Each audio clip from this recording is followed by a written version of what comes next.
കോളേജിൽ പഠിക്കുന്ന എല്ലാ ചെറുപ്പക്കാർക്കും 1, 2, 3, 4, 10, 15 ലവേഴ്സ് ഉണ്ട്. നിങ്ങൾ പരിശോധിച്ചു നോക്കുക. ഇതൊക്കെ വെറുതെ പറയുന്നതാണോ? എന്തൊരു കഷ്ടമാണ്, എന്തൊരു ദുരന്തമാണ്, എന്തൊരു ദുരിതമാണ്. എല്ലാവരോടും പറയും, പൊന്നെ നീയാ എന്റെ കരള്, നിന്നെ അല്ലാതെ ഈ മനസ്സിനകത്ത് വേറൊരുത്തിയെ ഞാൻ കുടിയിരുത്തിയിട്ടേ ഇല്ല.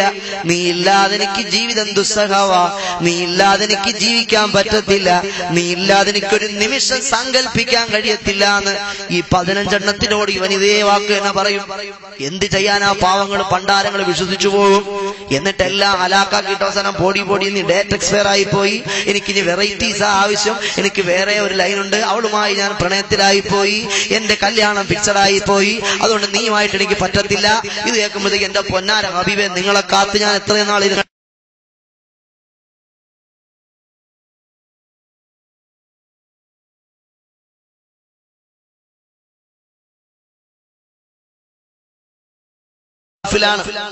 ഗൾഫിലാണ് ഭർത്താവുള്ളത്. ഒരു ചെറിയ മകള് വീട്ടിലുണ്ട്. ആ മകളെ ട്യൂഷൻ പഠിപ്പിക്കാൻ വേണ്ടി ഒരു ട്യൂഷൻ മാസ്റ്റർ വരുന്നുണ്ട് വീട്ടിൽ. മകളെ വീട്ടിൽ വന്ന് പഠിപ്പിക്കാൻ വേണ്ടി വന്ന മാഷ്, ഹിസ്റ്ററിയും കെമിസ്ട്രിയും പൊളിറ്റിക്സും ഒക്കെ പഠിപ്പിച്ച മാഷ് അവസാനം പഠിപ്പിച്ച് വീട്ടിലെ ഉമ്മായെ പഠിപ്പിക്കാൻ തുടങ്ങി. ബയോളജി, അനാട്ടമി ഒക്കെ പഠിപ്പിക്കാൻ തുടങ്ങി. സംഭവം ഇത് ചെറിയ മോളാണെങ്കിൽ ചെറിയ മോക്ക് ചിന്തയുള്ള മോളാണ്. അവൾക്ക് മനസ്സിലായി. അവള് വിളിച്ച് വാപ്പാക്ക് പറഞ്ഞെടുത്ത്, പൊന്നാര വാപ്പാ, നമ്മളെ ട്യൂഷൻ മാഷ് വന്ന് പഠിപ്പിച്ച് എന്നെ ഹിസ്റ്ററിയും കെമിസ്ട്രിയും ബയോളജിയൊക്കെ പഠിപ്പിച്ചു, ഉമ്മായും ബയോളജി അനാട്ടമിയൊക്കെ പഠിപ്പിക്കാൻ തുടങ്ങിയിരിക്കുന്നു. ഫോൺ വിളിച്ചു പറഞ്ഞു കൊടുത്തു. സുബ്ഹാനല്ലാഹ്. ആ സഹോദരൻ പിറ്റേ ദിവസം തന്നെ ആ സഹോദരൻ വന്നു, ഗൾഫിൽ നിന്ന് വന്നു. സ്വന്തം മോളല്ലേ വിളിച്ചു പറയുന്നത്, ഗൾഫിൽ കിടന്ന് ആർക്കു വേണ്ടിയാ ഞാൻ അധ്വാനിക്കുന്നത്? ഈ മോക്ക് വേണ്ടി, ആ പെണ്ണിന് വേണ്ടി, എന്റെ ഭാര്യയ്ക്ക് വേണ്ടി, തന്റെ മകൾക്ക് വേണ്ടി വല്ലേ ചോര നീരാക്കി അവിടെ പോയി അതിതീഷ്ണമായ ചൂട് സഹിച്ച് ഈ മനുഷ്യൻ ജീവിക്കുന്നത്. ഈ സഹോദരൻ ഈ വർത്തമാനം കേട്ടപ്പോ വളരെ പെട്ടെന്ന് തന്നെ എമർജൻസി ടിക്കറ്റ് എടുത്ത് നാട്ടിലേക്ക് വന്നു. നാട്ടിൽ വന്ന ആ ദിവസം അങ്ങനെ കഴിഞ്ഞുപോയി. പക്ഷേ ഉമ്മാക്ക് മാഷിന്റെ ബയോളജി ക്ലാസ് അങ്ങ് വല്ലാതെ രസിച്ചുപോയി. മാഷിന്റെ അനാട്ടമി ക്ലാസ് ഇല്ലാതൊരു ദിവസം കടന്നു പോകാൻ പറ്റാത്ത അവസ്ഥ എന്നായി. പിറ്റേന്നായപ്പോഴത്തേക്കും ഉമ്മ ആ ട്യൂഷൻ മാസ്റ്ററുടെ കൂടെ എങ്ങോട്ടോ ഒളിച്ചോടിപ്പോയി. എങ്ങോട്ടോ പോയെന്നല്ല, കോഴിക്കോട് മെഡിക്കൽ കോളേജിനടുത്തൊരു റൂം എടുത്തവർ താമസമാരംഭിച്ചിട്ട് അവസാനം 2 പേരും കൂടെ പോയിസൺ കഴിച്ച്, വിഷം കഴിച്ച് ആത്മഹത്യ ചെയ്തു. മനസ്സിലായോ നിങ്ങൾക്ക്? ഇതെവിടേക്കായി ഈ സമുദായം പൊയ്ക്കൊണ്ടിരിക്കുന്നത്? ഇങ്ങനെ ഒന്നല്ല, എത്രയെത്ര സംഭവങ്ങളാ സഹോദരങ്ങളെ. ഭർത്താവ് ഗൾഫിലാണ്, ഒരു മകളും ഭാര്യയും ഉമ്മയും മാത്രമാണ് വീട്ടിലുള്ളത്. എല്ലാ ദിവസവും വീട്ടിലൊരു പ്രതിഭാസം നടക്കും. മഗ്‌രിബിന്റെ ബാങ്ക് വിളിച്ചൊരു 5 മിനിറ്റ് കഴിയുമ്പോൾ വീട്ടിലെ കറണ്ട് ഡിം അങ്ങ് പോകും. എല്ലാ ദിവസവും ഇങ്ങനൊരു പ്രതിഭാസം. ചെറിയ മോളാണെങ്കിലും ബുദ്ധിയുള്ള മോളാ. പഴയ കാലത്തെ പിള്ളേരൊന്നും ആലോചിക്കില്ല. പഴയ കാലത്ത് വല്ല ഐസക് ന്യൂട്ടൻ മാത്രമേ ആലോചിക്കൂ. അയാൾ ഇങ്ങനെ തോട്ടത്തിരുന്നപ്പോ കാണാം ആപ്പിള് താഴേക്ക് വീണു. എന്തുകൊണ്ടായി ആപ്പിള് താഴേക്ക് വീണത്? എന്താ ഇത് മേളിലോട്ട് പോകാത്തതെന്ന് അയാൾ ചിന്തിച്ചു. അപ്പോഴാ ഗ്രാവിറ്റി ഫോഴ്സ് ഉണ്ടായത്.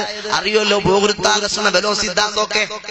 പക്ഷെ അങ്ങനെ എല്ലാരും അങ്ങനെ ചിന്തിക്കാറില്ല. പക്ഷേ ഈ കാലഘട്ടത്തിൽ ചെറിയ മക്കളാണെങ്കിലും ചിന്തിക്കുന്ന പിള്ളേരാ. ആ കുട്ടി ചിന്തിച്ചു, എന്താ നമ്മുടെ വീട്ടിൽ മാത്രം എല്ലാ ദിവസവും സന്ധ്യ ആകുമ്പോ അരമണിക്കൂർ കൃത്യമായിട്ട് കറണ്ട് പോകുന്നു, കറണ്ട് വരുന്നു. ഇതെങ്ങനെ ഈ മായാജാലം നടക്കുന്നത്? അവള് മെല്ലെ ഒബ്സർവേഷൻ നടത്തി നോക്കുമ്പോ സംഗതി ഉമ്മയാണ് കള്ളിയാകുന്നത്. വാപ്പ അടുത്ത് വിളിച്ചു പറഞ്ഞു കൊടുത്ത്, വാപ്പ സംഗതി ആ കലിപ്പ് കേസാ, വാപ്പ എത്രയും പെട്ടെന്ന് വന്നേ പറ്റത്തുള്ളൂ.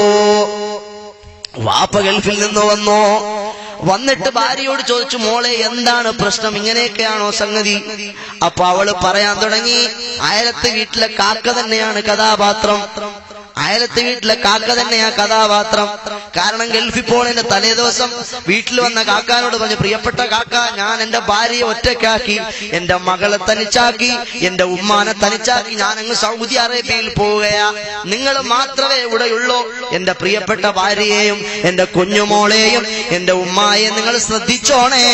നിങ്ങൾ വല്ലപ്പോഴൊക്കെ ഇവിടെ നിങ്ങളൊരു കണ്ണിവിടെ വേണമേ എന്ന് പറഞ്ഞിട്ട് പോയിരുന്നു. സുബ്ഹാനല്ലാഹ്, നല്ലോലങ്ങ് ശ്രദ്ധിക്കാൻ തുടങ്ങി, നല്ലോലങ്ങ് കണ്ണുവെക്കാൻ തുടങ്ങി. അത് ഓവറായപ്പോൾ ഇങ്ങനെയൊക്കെ സംഭവിക്കാൻ തുടങ്ങി. ഒടുവിൽ 2 മാസക്കാലത്തോളം ഈ സഹോദരൻ ലീവിൽ നാട്ടിൽ താമസിച്ചു. അതാ പോകുന്നതിന്റെ ഒരു ദിവസം മുന്നേ മാർക്കറ്റിൽ പോയി ചെമ്മീനും ചാളയും ചൂരയും മത്തിയും കൊഴിയാളയൊക്കെ മേടിച്ചുകൊണ്ട് വന്നു. എന്തിനാ? പുറത്തു വരിച്ച് ഗൾഫിൽ കൊണ്ടുപോയി തിന്നാനാ. അങ്ങനെ മാർക്കറ്റിൽ പോയി മീനും മത്സ്യവും ഒക്കെ മേടിച്ചുകൊണ്ട് വന്നു നോക്കുമ്പോ ഭാര്യയെ കാണുന്നില്ല. എവിടെ പോയി, എവിടെ പോയി എന്റെ ഭാര്യ, എവിടെ പോയി? അപ്പൊ മകള് പറഞ്ഞു, പാപ്പാ പോയി പോയി, ഉമ്മ പോയി, ഓന്റെ കൂടെ യാത്രയായി. എന്തൊരു കഷ്ടവാ സഹോദരങ്ങളെ. മാത്രമല്ല മോള് നിർത്തുന്നില്ല. മോള് പറഞ്ഞു, പൊന്നാര വാപ്പാ പെട്ടി പോയി, പാസ്പോർട്ടും ടിക്കറ്റും പണവും അടങ്ങുന്ന പെട്ടി കൂടി അവൾ എടുത്തുകൊണ്ട് പോയിരിക്കുന്നു. അതാ ഈ പാവപ്പെട്ട സഹോദരനുണ്ടല്ലോ, എല്ലാം നഷ്ടപ്പെട്ടു പോയ പ്രിയപ്പെട്ട സഹോദരൻ, തോന്നിവാസം തന്റെ പ്രിയപ്പെട്ട ഭാര്യയുടെ ഭാഗത്തു നിന്നുണ്ടായപ്പോ അതെല്ലാം സഹിച്ച് സഹനത്തോടെ ക്ഷമയോടെ കൈകാര്യം ചെയ്ത പ്രിയപ്പെട്ട പ്രവർത്തകൻ, ആ പ്രിയപ്പെട്ട സ്നേഹിതനുണ്ടല്ലോ, അദ്ദേഹം കൽബ് പൊട്ടി തകർന്ന അവശനായി നടക്കുകയാണ്. അയാൾക്ക് ഗൾഫിൽ പോകാൻ കഴിയുന്നില്ല. അയാളതാ വിഷമിച്ചൊരു മാസം കഴിഞ്ഞു. ആളുകളൊക്കെ കളിയാക്കാൻ, നീ എവിടുത്തുകാരനാടാ, നിന്റെ പെണ്ണുമ്പോൾ ഓർത്തന്റെ അയലത്തുകാരൻ്റെ കൂടെ അടിച്ചുകൊണ്ടുപോയി, അമ്മ അടിച്ചുകൊണ്ടുപോയി, നീ എന്തുകൂടാ കഴിവുകെട്ടോനാന്നോടാ നീ? അങ്ങനെ അയാൾ നാട്ടുകാർക്കിടയിൽ ഒരു ഹാസ്യ കഥാപാത്രമായി മാറി. അവളെ പറ്റിയൊരു വിവരവും ലഭിക്കുന്നില്ല. എല്ലാവരും തന്നെ പരിഹസിക്കുന്നു, എല്ലാവരും തന്നെ ആക്ഷേപിക്കുന്നു, എല്ലാവരും തന്നെ അധിക്ഷേപിക്കുന്നു. സഹിക്കാൻ കഴിയുന്നില്ല.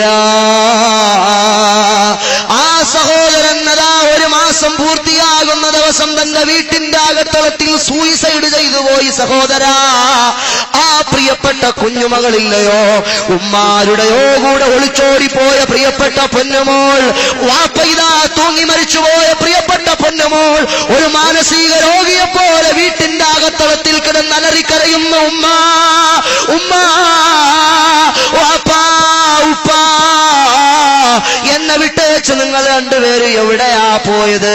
ചെറിയ പൊന്നുമോളുണ്ടല്ലോ, സ്കൂളിൽ 6ാം ക്ലാസ്സിൽ പഠിക്കുന്ന പൊന്നുമോൾ, 11 വയസ്സ് മാത്രം പ്രായമുള്ള കുഞ്ഞുമോൾ, ഒരു ഭ്രാന്തിയെ പോലെ വീട്ടിന്റെ അകത്തളത്തിൽ അലമുറയിട്ട് നിലവിളിക്കുകയാണ്. ആരാണ് ഇതിന് ഉത്തരവാദി? ആരാ ഇതിന് സമാധാനം പറയേണ്ടത്? എന്റെ പ്രിയപ്പെട്ട സമൂഹത്തിലെ ചെറുപ്പക്കാരും എന്റെ യുവാക്കളും വളരെ കാർക്കശ്യത്തോടെ ആലോചിക്കേണ്ട, ഗൗരവത്തോടെ ചിന്തിക്കേണ്ട വിഷയമാ. ഇതൊന്നും അവസാനിക്കുന്നില്ല. 4 മക്കളുണ്ട് ഒരു ഉമ്മാക്ക്, 4 മക്കള്. ഭർത്താവ് നാട്ടിൽ തന്നെ ഉള്ളത്. അയലത്തുകാരനായി 20 വയസ്സുകാരനുമായി ഈ 40 വയസ്സുകാരിയായ 4 മക്കളുള്ള പ്രിയപ്പെട്ട സഹോദരിക്കൊരു പ്രണയം മുട്ടിട്ട് പോയി. എന്തു ചെയ്യാനാ? പ്രണയം മുട്ടിട്ട് പോയി, മനസ്സുള്ളിൽ മോഹമായി. വയസ്സാം കാലമായാലെന്താ, ഭാര്യ ഭർത്താവ് നാട്ടിലുണ്ടേലെന്താ, മക്കള് 4 ഉണ്ടേലെന്താ, മനസ്സുള്ളിൽ പ്രണയം മുട്ടിട്ട് പോയി, മോഹമായി. ഇതൊന്നും ഉള്ള പാട്ടല്ല കേട്ടോ. ഇങ്ങനെ നിപ്പിങ്ങനെ വരണ പാട്ടാ. നിങ്ങൾ തെറ്റിദ്ധരിക്കേണ്ട. അതുകൊണ്ട് ചിലപ്പോ കോലോ മാലോ ഒന്നും ഉണ്ടാകൂല. സദയം ക്ഷമിക്കുക. സുബ്ഹാനല്ലാഹ്, എന്ത് ചെയ്തു? അങ്ങനെ പ്രശ്നമായി. ആ ആ പ്രിയപ്പെട്ട സഹോദരൻ 20 വയസ്സ് പ്രായമുള്ള തന്റെ മൂത്ത മകനോളം പ്രായമുള്ള ആ ചെറുപ്പക്കാരനുമായി 40 വയസ്സുകാരിയായ പെണ്ണുങ്ങൾക്ക് പ്രണയമുണ്ടായി. ഒടുവിൽ എന്ത് ചെയ്തു? പ്രശ്നമായി. രണ്ടുപേരും ഒളിച്ചോടിപ്പോയി. എങ്ങോട്ടോ ഒളിച്ചോടിപ്പോയിട്ട് അപ്പുറത്തുള്ള ഏതോ ഒരു നാട്ടിൽ രഹസ്യമായി താമസിക്കുന്നുവെന്ന് വിവരം കിട്ടി. ഇവരവസാനം കേസായി പൊല്ലാപ്പായി കോർട്ടിലെത്തിയപ്പോ മറ്റവൻ പറഞ്ഞു, എടി ആ കൊച്ചു മക്കളതാ 4 മക്കളും നിരന്നു നിന്ന് കരയുന്നു, ഉമ്മ നിങ്ങൾ തിരിച്ചു വരണം ഉമ്മ എന്നും പറഞ്ഞു. എന്നാലും ഉമ്മ എന്തൊക്കെ തോന്നിവാസം കാണിച്ചാലും ഉമ്മ ആവൂലല്ലോ. ഈ 4 മക്കളിൽ നിന്ന് കരയാൻ തുടങ്ങി. ഉമ്മ നിങ്ങൾ ഞങ്ങളെ കൂടെ വരണം ഉമ്മ. ഭർത്താവാണെങ്കിൽ എല്ലാം നഷ്ടപ്പെട്ടവനെ പോലെ ഇങ്ങനെ നിൽക്കുന്നു.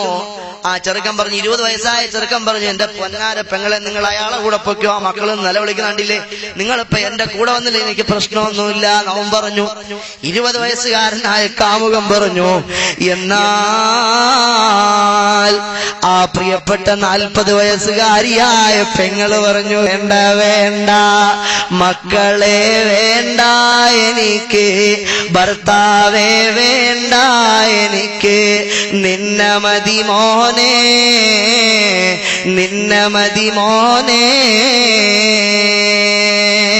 ഇതെന്തൊരു ദുരന്തമാണ് സഹോദരങ്ങളെ.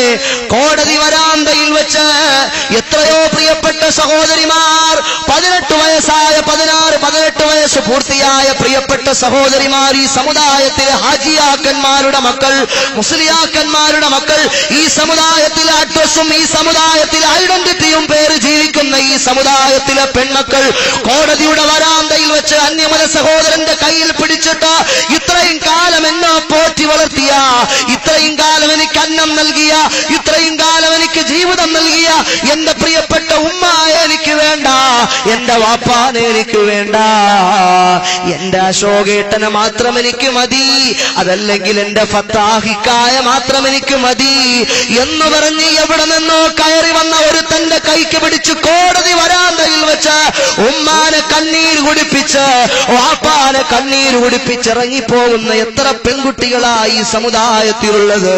പെങ്ങളെ കണ്ടില്ലേ മഹാനായ ഉമറുൽ ഫാറൂഖ് റളിയല്ലാഹു അൻഹു, അവിടുന്ന് ഭരണസാരഥ്യം നടത്തിക്കൊണ്ടിരിക്കുന്ന മദീനയിലൂടെ ഒരു പാതിരാ സമയത്തിങ്ങനെ മഹാനവറുകൾ ഇറങ്ങി നടക്കുകയാണ്. ഇറങ്ങി ഇങ്ങനെ സഞ്ചരിച്ച് പോകുമ്പോൾ പാതിരാവിന്റെ പഴുതിൽ എവിടെ നിന്നോ ഒരു വല്ലാത്ത പാട്ട് കേൾക്കുന്നു. ഇസ്ലാമിക് റിപ്പബ്ലിക്കിന്റെ ഖലീഫയായ ഉമറുൽ ഫാറൂഖ് തങ്ങൾ പാതിരാത്രിയുടെ യാമത്തിൽ ഇങ്ങനെ സഞ്ചരിച്ച് പോകുമ്പോൾ ആരോ പാട്ടുപാടുന്നു. എവിടെ നിന്നോ ശോകാർദ്രമായൊരു പ്രേമഗാനം ആരോ ആലപിക്കുന്നു. ഉമറുൽ ഫാറൂഖ് തങ്ങൾ കാതോർത്ത് നോക്കി, എവിടുന്നാ ശബ്ദം കേൾക്കണത്, എവിടുന്നാ പാട്ട് കേൾക്കണത്? മെല്ലെ മെല്ലെ പാട്ട് കേട്ട താഴ്വാരയിലേക്ക് നടന്ന് ചെല്ലുന്നു. ഒരു ചെറിയ താഴ്വാരത്ത് ഒരു ചെറിയ കുടിലിന്റെ അകത്തളത്തിൽ നിന്നും ഒരു മധുര 17കാരിയായ പെണ്ണിന്റെ പാട്ടാണ്. തതാവാല ഹാദൽ ലൈലു ഫഹ്തസ്സ ജാനിബു فأراقني ألا خليل نلاعب فوالله لولا الله تخشى عواقب لحراك من هذا سريري جوانب تطاول هذا الليل فاغتز جانبه. ഈ രാത്രി എത്ര സുദീർഘമാണ്. ഒരു വീട്ടിന്റെ അകത്തളത്തിൽ ഏകാഗിയായൊരു മധുര 17കാരിയായ പെണ്ണ് പാടുകയാണ്. ഈ രാത്രി എത്ര സുദീർഘമാണ്. എന്തുകൊണ്ടാണ് കിഴക്കൻ ചക്രവാള സീമയിൽ സൂര്യൻ ഉദിക്കാത്തത്? എന്തുകൊണ്ടാണ് ഈ രാത്രി ഒന്ന് പെട്ടെന്ന് പ്രഭാതമാകാ എന്തുകൊണ്ടാണ്? ഈ രാത്രി എത്ര സുദീർഘമായ രാത്രിയാണ്. എന്റെ കളിത്തോഴൻ എന്റെ അടുക്കൽ എന്നോടൊപ്പം കിടപ്പറ പങ്കിടാൻ, എന്റെ കളിത്തോഴനായ എന്റെ പ്രിയപ്പെട്ട പ്രിയതമൻ എന്റെ ഭർത്താവ് എന്റെ കിടപ്പറയിൽ എന്നോടൊപ്പം ഇല്ലല്ലോ. ഈ രാത്രി എന്താണെന്ന് നേരമെടുക്കാത്തത്, ഈ രാത്രി എന്താണെന്ന് പ്രഭാതമാകാത്തത്. ഉമറുൽ ഫാറൂഖ് റളിയല്ലാഹു അൻഹു വീണ്ടും വീണ്ടും സശ്രദ്ധപൂർവമായി ആ പാട്ടിനിങ്ങനെ കാതോർത്തു. ആ പെണ്ണ് പറയുന്നു, ഫവല്ലാഹി ലൗലല്ലാഹി തുഖ്ശാ വാഖിബു ലഹറാക മിൻ ഹാദാ സരീരി ജവാനിബു.